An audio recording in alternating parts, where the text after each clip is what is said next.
Legal advocate ચેનલમાં આપનું સ્વાગત છે.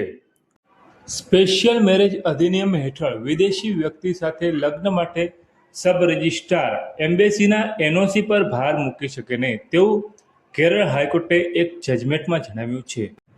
કેરળ હાઈકોર્ટે સ્પેશિયલ લગ્ન અધિનિયમ હેઠળ એક યુવકે કરેલી રીટ પિટિશનમાં આ ચુકાદો આપ્યો છે, જે આપણે આજે જોઈએ.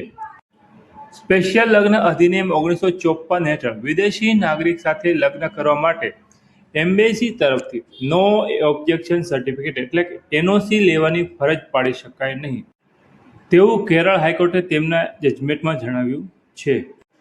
કેસ એવો હતો કે એક યુવકે સ્પેશિયલ લગ્ન અધિનિયમ હેઠળ શ્રીલંકાની મહિલા સાથે લગ્ન કરવા માટે માવેલિકરા સબ રજિસ્ટ્રાર એટલે કે મેરેજ ઓફિસર પાસે અરજી કરી હતી.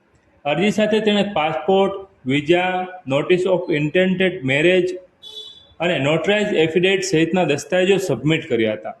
જોકે સબ રજિસ્ટ્રારે અરજદારને શ્રીલંકન એમ્બેસી પાસેથી એનઓસી મેળવવાની શરત મૂકી, જ્યારે અરજદારે 10 એપ્રિલ 2026ના રોજ આ માંગણી સ્વીકારવાનો ઇનકાર કર્યો, ત્યારે સબ રજિસ્ટ્રારે નોંધણીની ના પાડી દીધી હતી.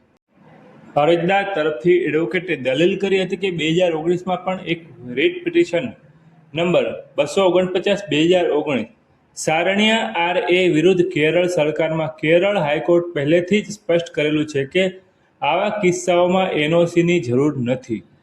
કોર્ટે સરકારી વકીલની દલીલો સાંભળી ત્યારબાદ ચુકાદો આપતા જણાવ્યું કે અગાઉના ચુકાદાના પ્રકાશમાં પ્રતિવાદી નંબર 2 એટલે કે સબ રજિસ્ટ્રારે અરજદારને એમ્બેસી પાસેથી એનઓસી મેળવવાની ફરજ પાડી શકે નહીં.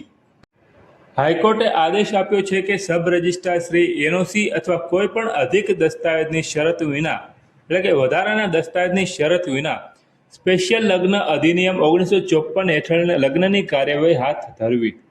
કાયદા દ્વારા નિર્ધારિત સમયગાળામાં સમાપ્તિ બાદ તાત્કાલિક લગ્ન સંપન્ન કરવાના નિર્દેશ પણ આપવામાં આવ્યા છે.